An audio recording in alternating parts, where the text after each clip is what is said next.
সকাল থেকে মুষলধারে বৃষ্টিতে ডুবে গেছে রাজধানীর বেশিরভাগ সড়ক ও অলিগলি। বৃষ্টিতে জলাবদ্ধতার খবর জানাতে রাজধানীর বাড্ডা থেকে সরাসরি যুক্ত হচ্ছেন সহকর্মী মাহফুজা বৃষ্টি। রাস্তাতে যে জলাবদ্ধতা সৃষ্টি হয়েছে, অনেক সময় যানবাহনও বিকল হয়ে যাচ্ছে। মানুষের দুর্ভোগ নিশ্চয়ই চরমে। আপনি কি পরিস্থিতি দেখছেন?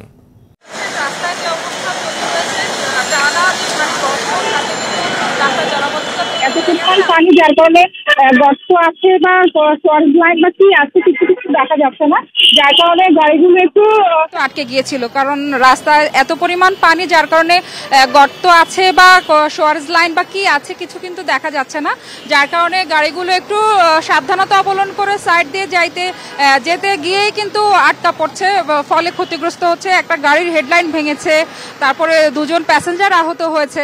সবকিছু মিলিয়ে কিন্তু এই যে দুর্ভোগ সৃষ্টি হয়েছে রাজধানীতে, সামান্য বৃষ্টি হলে যে দুর্ভোগের বিষয়টা বারবার মানুষ ভোগান্তি পোহাতে হয়, সাধারণ মানুষরা কিন্তু এসবের কারণে কষ্ট পাচ্ছে। বারবার কথা বলা হচ্ছে যে নিরসন করা হবে, কিন্তু নিরসনের পথ আসলে তারা দেখছে না। কোনো রকম কোনো চেষ্টা বা পরিকল্পনা এখন পর্যন্ত স্থানীয় জনপ্রতিনিধিরা যারা আছে তারা কিন্তু এখন পর্যন্ত কোনো রকমের পদক্ষেপ গ্রহণ করেনি, এমনটাও কিন্তু বলছে।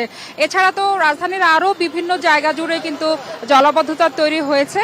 আর বৃষ্টিতে যেহেতু আজকে সাপ্তাহিক ছুটির দিন, অফিসগামী লোকের ভিড় কম, তবে বাজারঘাট এবং সাপ্তাহিক কাজ যারা নির্ধারিত এই দিনটা রাখে তাদের একটু ভোগান্তি পোহাতে হচ্ছে, তাদের কষ্ট করতে হচ্ছে। আর বিশেষ করে যারা বর্তমানে এইচএসসি পরীক্ষার্থীরা আছে তারা কিন্তু পরীক্ষার প্রস্তুতি নেওয়ার জন্য বিভিন্ন জায়গায় কোচিং, প্রাইভেট এসব পড়ে থাকে। সাপ্তাহিক ছুটির দিনেও কিন্তু তারা এই ধরনের কোচিংগুলোতে যায়, পড়াশুনো করে থাকে, তাদেরও একটু বেগ পেতে হচ্ছে। আমরা অভিভাবকদের সাথে কয়েকজনের সাথে কথা বলে এমনটা জানতে পেরেছি। রেদওয়ান, মধ্যপাড়া থেকে এই ছিল ভোগান্তির বিষয় আমার কাছে। অর্থাৎ দুর্ভোগ বেশ চরমে, তবে আশার বিষয় হলো এখন কিছুটা বৃষ্টি কম। ধন্যবাদ আপনাকে। বৃষ্টিতে রাজধানীর বিভিন্ন স্থানে জলাবদ্ধতার সৃষ্টি হয়েছে, ভোগান্তিতে পড়েছেন নগরবাসী। জলাবদ্ধতার খবর জানাতে মিরপুর এলাকা থেকে সরাসরি যুক্ত হচ্ছেন আমাদের সহকর্মী নাবিল জাহাঙ্গীর। নাবিল, মিরপুরে কি অবস্থা? ভোগান্তি কেমন দেখছেন মানুষের? সকাল থেকেই মুষলধারে বৃষ্টির ফলে মিরপুরের কিছু যে সকল নিচু এলাকা রয়েছে সেই এলাকায় কিন্তু জলাবদ্ধতা সৃষ্টি হয়েছে। আমরা সকাল থেকেই যেমনটা দর্শকদেরকে জানাচ্ছিলাম সেই এলাকায় কিন্তু জলাবদ্ধতা সৃষ্টি হয়েছে। আমরা সকাল থেকেই যেমনটা দর্শকদেরকে জানাচ্ছিলাম, এবং এই জলাবদ্ধতার ফলে কিন্তু এখানকার যারা বাসিন্দা তারা সীমাহীন দুর্ভোগে করে, অনেকে রিকশায় করে। আমরা এখন যে এই রাস্তাটিতে রয়েছি সেটি হচ্ছে মিরপুর 10 বেনারসি পল্লীর কাছে প্যারিস রোড। এই রাস্তাটিতে কিন্তু সকাল থেকেই পানি জমে আছে, কিন্তু বৃষ্টি কমার পর কিছুটা পানি নামতে শুরু করেছে। এবং আমরা স্থানীয়দের সাথে কথা বলছিলাম, তারা যেটি বলছিলেন এখানকার যে ড্রেনগুলো রয়েছে, এখানকার যে ম্যানহোলগুলো রয়েছে সেগুলো কিন্তু আসলে অনেকগুলি ম্যানহোল খোলা, এবং সেই কারণে কিন্তু ড্রেনের যে ময়লা সেগুলো কিন্তু আপনি নিশ্চয়ই দেখতেই পাচ্ছেন যে রাস্তায় ছড়িয়ে পড়েছে। এবং এখানকার অনেক বাড়ির ঘরই কিন্তু একতলা এবং অনেকেই নিচতলায় বসবাস করেন, তাদের অনেকের ঘরে পানি ঢুকেছে।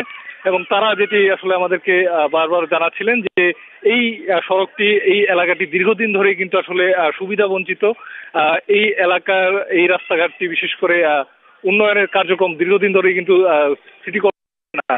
এর ফলে এখানে যারা বাসিন্দা আছেন তারা কিন্তু দীর্ঘদিন ধরেই সামান্য বৃষ্টি হলেই জলাবদ্ধতায় পড়ছেন, এবং সে কারণে তাদেরকে সীমাহীন দুর্ভোগ পোহাতে হচ্ছে। প্রয়োজনে আবারও আপনার সঙ্গে আমরা পরবর্তীতে যুক্ত হব। আপনাকে ধন্যবাদ নাবিল জাহাঙ্গীর।